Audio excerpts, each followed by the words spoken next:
अस्सलाम वालेकुम। आज के इस वीडियो में हम एक्सट्रीम स्कूल मैनेजमेंट सॉफ्टवेयर का एक शॉर्ट डेमो वीडियो देखेंगे और देखेंगे कि ये कैसे आपके स्कूल सिस्टम को डिजिटल बना सकता है।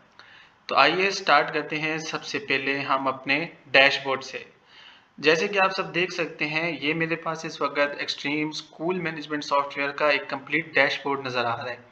मैं एज एडमिन इसमें लॉगिन हूँ, इसलिए मुझे इसमें कंप्लीट डैशबोर्ड नज़र आएगा। मेरे पास कंप्लीट एक्सेस है।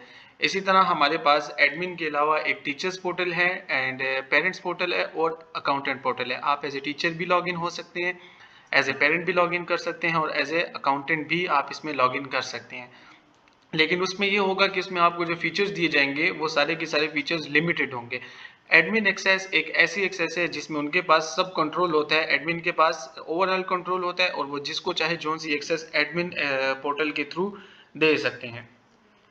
तो आइए हम शुरू करते हैं और हम देखते हैं कि हमारे पास एडमिन डैशबोर्ड में क्या है। इसके बाद हम ये भी देखेंगे टीचर्स में और पेरेंट्स पोर्टल में हमारे पास कौन कौन से ऑप्शंस हैं। याद रहे कि ये एक मल्टी रोल सिस्टम है। इसमें आप as a admin as a accountant login हो सकते हैं और आप अपना कैंपस को किसी भी टाइम पे चेंज करके दूसरे कैंपस का डेटा भी देखना चाहें तो आप इसमें देख सकते हैं।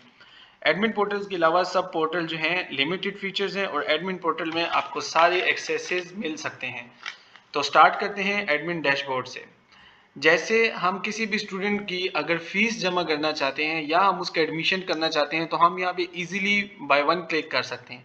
एडमिन डैशबोर्ड में इस वक्त मेरे पास ऑप्शंस मौजूद हैं: new admission, all students, all staff, student fees, general setting, front setup, student exam, student attendance, staff salary, daily homework, monthly test, send message. इसके अलावा आप ये देख सकते हैं कि आपके प्रेजेंट स्टूडेंट्स कितने हैं, एब्सेंट स्टूडेंट्स कितने हैं और आपके लीव स्टूडेंट्स कितने हैं। स्टाफ मेंबर्स के भी आप इसी तरह सेम देख सकते हैं कि प्रेजेंट स्टाफ कितना है, एब्सेंट स्टाफ कितना है और लीव स्टाफ कितना है। इसी के साथ साथ आप अपनी फ़ी कलेक्शन एडमिन डैशबोर्ड में फ्रंट पे देख सकते हैं कि जैसे आपकी टुडे फ़ी कलेक्शन कितनी है, करंट मंथ की फ़ीस कलेक्शन कितनी है और रिमेनिंग फ़ीस जो कलेक्ट करनी है वो कितनी रहती है।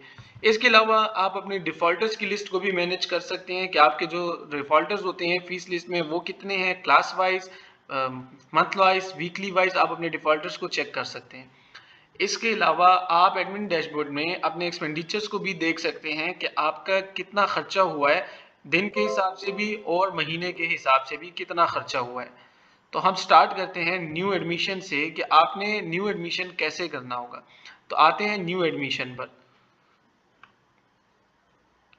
अब ये आपके सामने एक admission form, student registration form open हो गया है जिधर से आप स्टूडेंट को न्यू एडमिशन कर सकते हैं। इसमें एडमिशन करने के लिए बहुत सारे टैब्स दिए गए हैं और काफ़ी सारे ऑप्शन मौजूद हैं। ये आपके ऊपर डिपेंड करता है कि आपने कौन कौन सी एंट्री करनी है और कौन कौन सी एंट्री नहीं करनी। मेन टैब्स वही हैं जो आपको अभी इसमें रेड नज़र आ रही हैं, ये एंट्रीज करनी लाजमी है। जैसे कि father name, father CNIC number, father contact number, इसके अलावा स्टूडेंट नेम, एड्रेस और इसके अलावा उसका जेंडर, क्लास एंड कैंपस। ये एंट्रीज जो है इसके बगैर आपका एडमिशन जो है वो आगे नहीं जाएगा। तो हम ये एंट्रीज करते हैं और हम एडमिशन करके देखते हैं एक स्टूडेंट का। फॉर एग्जाम्पल मैं यहाँ पे एक CNIC नंबर ऐड करता हूँ, ठीक है। इसके साथ इसका फादर नेम ऐड करता हूँ कि इसका फादर नेम क्या है। तो फादर नेम है मोहम्मद अहमद, मैंने ऐड कर दिया। कॉन्टैक्ट नंबर उनका, इधर मैंने उनका कॉन्टैक्ट नंबर लिख दिया। अगर तो उनका मोबाइल नंबर और व्हाट्सएप नंबर सेम है तो आप इसको डायरेक्ट कॉन्टैक्ट नंबर और व्हाट्सएप नंबर को आप डायरेक्ट यहीं पे कॉपी पेस्ट कर दें। ये हमारा फादर सेक्शन कंप्लीट हो गया। जो मेन चीज़ें हैं फादर सेक्शन में इन एंट्रीज को करना लाजमी है। इसके अलावा आप यहाँ पे NSC कॉपी की फ़ोटोकॉपी भी अटैच कर सकते हैं। CNSC नंबर की गार्डियन नेम में अगर फादर के अलावा कोई गार्डियन है आप वहाँ यहाँ पे उनको भी मेंशन कर सकते हैं।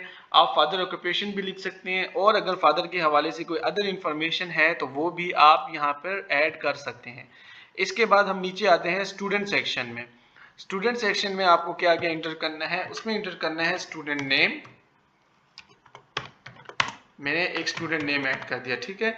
इसके अलावा उसकी डेट ऑफ बर्थ आपने ऐड करनी है कि स्टूडेंट की डेट ऑफ बर्थ क्या है। डेट ऑफ बर्थ ऐड करने के बाद आपको उसमें ऐड करना है date of admission. Date of admission, जिस डेट पे आपके पास एडमिशन हो रहा है। फॉर एग्जांपल मेरे पास आज की डेट में कोई स्टूडेंट एडमिशन कर रहा है तो मैं इसको सिंपली टुडे पे सेलेक्ट करता हूँ, तो इसने आज की डेट ले ली। फिर इसमें आ जाता है जेंडर, मेल फीमेल, आपने स्टूडेंट का जेंडर सेलेक्ट करना है। इसके बाद आपने स्टूडेंट की क्लास सेलेक्ट करनी है कि कौन सी क्लास में आप उसका एडमिशन कर रहे हैं। मैं यहाँ पे 6 क्लास सेलेक्ट करता हूँ। कैंपस, जैसे मैंने आपको बताया कि मल्टी कैंपस सिस्टम है, आपको फिर कैंपस सेलेक्ट करना है कि जूनियर सेक्शन में है, बॉयज़ में है, गर्ल्स में है या मेन कैंपस में है। जो सा भी आपका कैंपस होगा आप उसमें इसको सेलेक्ट करके ऐड कर सकते हैं।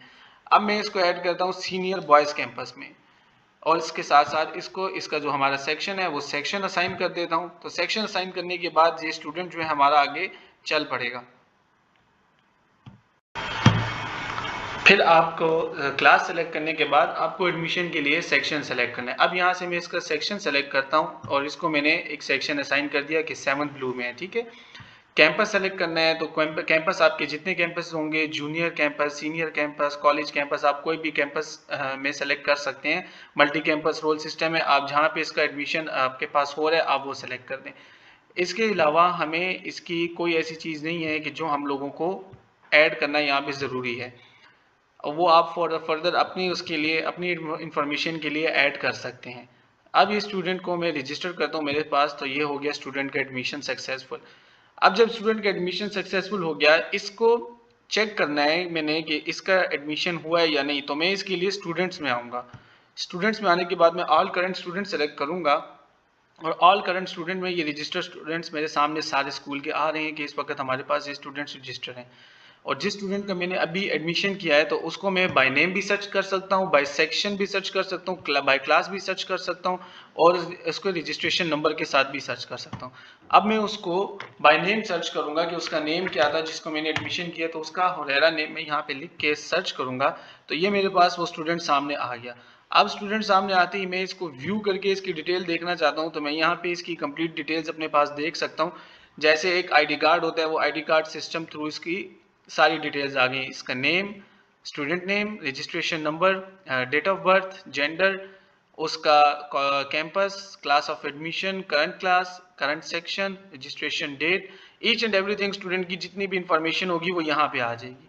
अब मुझे अगर इनमें से किसी स्टूडेंट की फीस जमा करनी है तो फीस के लिए भी बहुत इजी स्टेप है कि मैं फीस में आके ऐड फीस पे क्लिक करूंगा। ऐड फीस पे जब मैंने क्लिक किया तो मैं यहाँ पे किसी भी स्टूडेंट का नेम मेंशन करके नेम से सर्च करता हूँ। उसको मैं रजिस्ट्रेशन नंबर से भी सर्च कर सकता हूँ और फादर CNIC से भी सर्च कर सकता हूँ, लेकिन बाय नेम सर्च करना ज़्यादा इजी है, तो इसलिए मैंने उसको बाय नेम सर्च किया तो मेरे सामने हुरैरा स्टूडेंट आ गया, क्लास 7th ब्लू। अब मैंने इसकी फीस कलेक्ट करनी है तो मैं कलेक्ट फी पे क्लिक करूंगा। कलेक्ट फी पे क्लिक करते ही मेरे सामने इसका सारा हिसाब आ गया कि इसकी टोटल नेट पैकेज कितना है, इसकी अभी तक की रिसीव्ड अमाउंट कितनी है, इसकी रिमेनिंग अमाउंट कितनी है और हमने इसे कितनी रिसीव करनी है। अब मैं इसको बाय मैनुअल अमाउंट को लिख सकता हूँ कि वो कितनी भी अमाउंट पे कर रहे हैं। तो फॉर एग्जांपल उन्होंने मुझे 2000 पे की, तो मैं यहाँ पे अमाउंट 2000 इंटर करके ऐड फीस करता हूँ, तो ये फीस मेरे पास ऐड हो गई और साथ में ही सिंपल इसकी स्लिप जनरेट हो गई मेरे पास। इस स्लिप को अब मैं इजीली प्रिंट करके इस पे साइन करके स्टूडेंट्स को या पेरेंट जो भी हों उनको मैं दे सकता हूँ। तो इजी स्टेप है स्टूडेंट रजिस्ट्रेशन का और स्टूडेंट की फीस जमा करने का। इसके बाद जो मेन चीज़ हम लोग देखते हैं, एक चीज़ होती है ब्रॉडकास्ट मैसेज और एक है व्हाट्सएप मैसेज। हमारे पास हमारे सॉफ्टवेयर में दोनों ही ऑप्शन मौजूद हैं। हम आपको ब्रॉडकास्ट मैसेजेस देते हैं अगर आपके स्टूडेंट हैं, आपने उनकी अटेंडेंस मार्क कर दी है। एक स्टूडेंट आया है स्कूल में तो आपने उसकी अटेंडेंस फर्स्ट क्लास में ही मार्क कर दी, तो आपने अटेंडेंस कैसे मार्क करनी है? टीचर्स के पास ये ऑप्शन उनके पोर्टल में है, लेकिन उसके अलावा एडमिन से भी आप अटेंडेंस मार्क कर सकते हैं। अब मुझे अटेंडेंस मार्क करनी है तो मैं स्टूडेंट अटेंडेंस में जाऊंगा। अटेंडेंस में जाते साथ ही मैं यहाँ पे अपने पास क्लास सेलेक्ट करूंगा कि मुझे कौन सी क्लास की अटेंडेंस मार्क करनी है, तो मैं क्लास 7 और उसका सेक्शन ब्लू सेलेक्ट कर लेता हूँ कि मुझे इनकी अटेंडेंस मार्क करनी है। अब मेरे सामने क्लास 7 के सारे स्टूडेंट्स आ गए हैं 7th ब्लू के। अब मैं इनकी अटेंडेंस मार्क करता हूँ कि प्रेजेंट है, लीव पे है, एब्सेंट है या लेट आए हैं। तो जो प्रेजेंट है मैं उसका प्रेजेंट लिख दूंगा, अगर कोई एब्सेंट है मैं उसका एब्सेंट मार्क कर दूंगा, लीव स्टूडेंट्स की लीव मार्क हो जाएगी, कोई लेट आया है तो उसकी लेट मार्क हो जाएगी। इस तरह मैं सारी अटेंडेंस मार्क करके इसको सबमिट करता हूँ। तो ये अटेंडेंस सबमिट होते साथ ही इनके पेरेंट्स को नोटिफिकेशन चली जाएगी या उनको एक ब्रॉडकास्ट मैसेज चला जाएगा कि your son is absent today या your son is present today. Same इसी तरह से जब आप किसी की फीस जमा करेंगे तो फीस का भी मैसेज उनके पेरेंट्स को जाएगा कि आपने इतने रुपीस जो है फीस जमा करा दी है और इस मंथ की फीस जमा कराई है और अब जो रिमेनिंग फीस है वो इतनी रहेगी है। टोटल आप इसमें सारा हिसाब किताब इसमें हो सकता है। इसके अलावा होमवर्क असाइन करना वो भी टीचर का काम है। टीचर्स के पोर्टल में ऑप्शन होता है कि टीचर ने होमवर्क कैसे असाइन करना है। लेकिन आप अगर कोई टीचर एब्सेंट है, वो क्लास में मौजूद नहीं है, तो उसकी जगह एडमिन भी स्टूडेंट्स को होमवर्क असाइन कर सकता है। उसके लिए एडमिन पोर्टल से डेली होमवर्क पे मैं क्लिक करता हूँ। यहाँ पे मैं आके अपने पास क्लास सेलेक्ट करता हूँ, क्लास 7 सेक्शन ब्लू। अब मुझे इनको होमवर्क देना है, तो होमवर्क के लिए मुझे सब्जेक्ट सेलेक्ट करना है कि मैं कौन से सब्जेक्ट में इनको होमवर्क दे रहा हूँ। तो इंग्लिश में मैं इनको होमवर्क देना चाह रहा हूँ। अब इसमें मैं पहले क्लास वर्क डिटेल लिखूंगा कि क्लास में हमने क्या काम किया है, तो वो मैंने मेंशन कर दिया रीडिंग। होमवर्क डिटेल में क्या है, अब होमवर्क डिटेल में मैं लिखता हूँ कि चैप्टर नंबर 1 ऑल एमसीक्यूज, ये मैं होमवर्क दे रहा हूँ इनको और इसको मैं सबमिट कर देता हूँ। तो ये सबमिट होते साथ ही इनकी डायरी सबमिट होगी और इनके पेरेंट्स को नोटिफिकेशन चली जाएगी with the name of the teacher. Teacher के नेम के साथ उनको नोटिफिकेशन जाएगी कि इस नेम के टीचर ने इस क्लास में आपको इस सब्जेक्ट का ये होमवर्क आपके बच्चे को असाइन किया है। तो ये भी एक अच्छी चीज़ है कि अगर स्टूडेंट्स डायरी नहीं लिख रहे या कोई और इश्यू है, तो आप यहाँ से होमवर्क असाइन कर सकते हैं। वो टीचर भी असाइन कर सकता है और वो होमवर्क जो है वो उसको एडमिन भी असाइन कर सकता है। इसके अलावा आप क्रिएट पेपर, अगर आप टीचर पेपर क्रिएट करना चाहते हैं तो क्रिएट पेपर में आके टीचर अपने पास पेपर डिटेल्स में पेपर भी क्रिएट कर सकता है, पेपर भी बना सकते हैं। पेपर डिटेल बनाने के बाद वो पेपर प्रिंट भी हो सकता है। इसके अलावा जब पेपर्स हो जाते हैं, टीचर्स पेपर चेकिंग कर लेते हैं, तो वो अपने असाइंड सब्जेक्ट जितने भी होंगे, हर टीचर को अपने असाइंड सब्जेक्ट से रिलेटेड ही चीजें शो होंगी अपने पोर्टल में। इसके अलावा उनको कुछ शो नहीं होगा। तो टीचर पेपर चेक करने के बाद उनकी डीएमसी में उनकी मार्किंग कर देता है, तो वो एक डीएमसी उनकी इसी सॉफ्टवेयर में शो होगी, complete DMC with the name of school, school के लोगों के साथ वो सारी डीएमसी शो होगी कि जैसे हमें बाइसेप पे या यूनिवर्सिटी ऑफ पेशावर की या किसी भी बोर्ड की वेबसाइट पे शो होती है, तो उसी तरह से शो होगी। इसी तरह फिर एग्जामिनेशन में अगर कोई एग्जाम्स नियर बाय हैं, उनकी डेट शीट बनानी है, डेट शीट भी यहाँ से एडमिन बना के डेट शीट अपलोड कर सकते हैं। एग्जाम इंस्ट्रक्शंस जो होगी, एग्जाम इंस्ट्रक्शंस भी एडमिन कर सकते हैं। पासिंग रूल जो होंगे एग्जाम के कि ये पासिंग रूल्स हैं, जितने भी पासिंग रूल्स होंगे उनके बारे में भी यहाँ से एडमिन लिख सकता है, तो सारे पेरेंट्स को और स्टाफ मेंबर्स को शो होगा। रिजल्ट की डेट भी शो होगी और व्यू एग्जामिनेशन में उनको उनके पेपर्स शो होंगे। एज ए जैसे सिलेबस हो गया किसी भी सब्जेक्ट का, वो सब शो होगा यहाँ पे। एक्सपेंडिचर में क्या है, एक्सपेंडिचर में अगर आपने कोई स्कूल का कोई भी एक्सपेंस किया है, तो आप यहाँ एक्सपेंडिचर में उसको ऐड कर सकते हैं। एक्सपेंडिचर में आके उसको एक्सपेंडिचर में ऐड करने के लिए आपको सिंपली यहाँ पे आना है, ऐड पे क्लिक करना है और ऐड पे क्लिक करने के बाद आपको सिंपली डिटेल मेंशन करनी है कि आपने क्या खर्चा किया, क्या चीज़ खरीदी है। तो आपने लिखना है, अगर लिखा है कि buy a black board markers, मैंने यहाँ पे डिटेल में लिख दिया buy a black board markers. इसमें अब मैं इसमें सेलेक्ट कर सकता हूँ कि इनकी जो पेमेंट है वो पेमेंट में कौन से वाले मॉड्यूल में से माइनस करना चाहता हूँ। मैं एब्सेंस फाइन में से इसको माइनस करना चाहता हूँ, मैं ट्यूशन फीस से करना चाहता हूँ, यहाँ मैं मिसलेनियस इनकम से करना चाहता हूँ। तो ये ऑप्शन एडमिन के पास होंगे। अब एडमिन उसको मिसलेनियस इनकम से माइनस करना चाहता है, तो मिसलेनियस इनकम सेलेक्ट कर लिया और यहाँ पे अमाउंट लिख दी 1000 और इसको सेव कर दिया। तो सेव करते साथ ही यहाँ पे मेरे पास कैश के रिकॉर्ड में आ गया कि कैश के रिकॉर्ड में मैंने उसकी कितनी इनकम ली है और किस चीज़ की इनकम थी और कितना खर्चा हुआ है। अब इसको चेक करने के लिए मैं वापस बैक आता हूँ, तो बैक आते साथ ही मुझे यहाँ पे मेरे डैशबोर्ड पे कंप्लीट शो होगा कि मेरा एक्सपेंडिचर आज का कितना हुआ है, मंथ का कितना हुआ है। इसी तरह जो फीस कलेक्शन की थी वो फीस कलेक्शन भी यहाँ पे शो होगी। अब यहाँ पे मैंने 4500 फीस कलेक्ट की थी, तो आज की फी कलेक्शन मेरे पास आ गई है 6500। करंट मंथ फी कलेक्शन मेरे पास ये शो हो रही है और अभी मेरी रिमेनिंग ये रह गई है। एक्सपेंडिचर अभी मैंने जैसे ऐड किया 1000 रुपीज एक्सपेंस मैंने ऐड किया, तो वो मेरे पास एक्सपेंडिचर में 1000 रुपीज एक्सपेंस शो हो रहा है।